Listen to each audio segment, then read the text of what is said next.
दीप अमावस्या. योगायोगाने दीप अमावस्या आणि गुरुपुष्पामृत हे एकाच दिवशी आले आहेत. त्यामुळे या दिवसाचे महत्त्व आणखी वाढले आहे. या दिवशी विशेष काही उपाय केल्याने आपल्याला भरपूर लाभ होतो.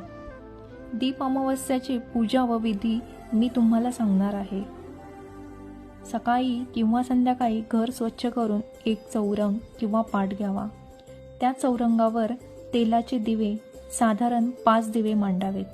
दिव्यांवर हळद, कुंकू, फूल वाहून गंध लावावा. दीपाय नमः असा जप करत प्रत्येक दिवा प्रज्वलित करावा. देवी लक्ष्मीची आठवण करत सुख, शांती, धन, धान्य यासाठी प्रार्थना करावी व शेवटी आरती म्हणावी. जय दीपधारक प्रभू किंवा शुभम करवती ही आरती म्हणावी.